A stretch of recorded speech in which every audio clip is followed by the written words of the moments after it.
sì. Non ti dico che serata, Piazza Dante era bloccata, sono rimasta imbottigliata quasi per un'ora e più.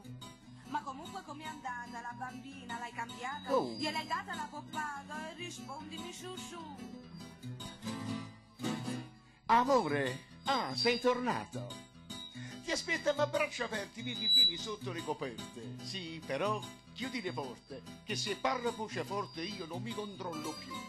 E non sai che se si sveglia da volta nostra figlia, ma ne scende da vestaglia e toccagna solo tu. Ho capito. Sei nervoso? Non parliamone stasera, buon riposo. Ah, e così tu molto credete a dormire. Ma posso anche chi da morte mi ha sentito. Morisci una volta che vuole, sta nell'ella. E ti faccio camminare la carrozzella. Altrimenti voglio bella, quando esci, a piccerella gliela porti a quella cessa tua sorella. Ehi, che va telefono soltanto per le feste. A Pasquetta, a Capodanno e a Ferragosto. E si piazza appresso a noi perché ha capito che a chi va che chi si strunzia tuo marito. Ecco fatto, ci risiamo. Ancora. Ora, scusa la bambina, tiri fuori mano a mano quello che non ti va giù.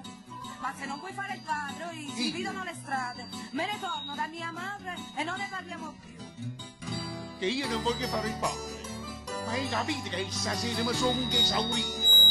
Che la vostra supalata tradimento non mi ha fatto trovare pace in un momento. L'ho tenuto per 3 ore sempre in braccio. Si sapesse che dolore da sto braccio. Non c'è fatta la ninna nata. C'era tu biberone. Ci mise pure un panno. Ma che sangue da colonna, che ogni tutta la serata, che la stupola imbarracata non mi era manco di appena pisciata.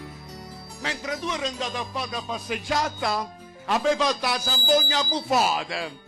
Non ci misi 12 giorni per vedere la televisione, perché stasera si va a coppia dei campioni.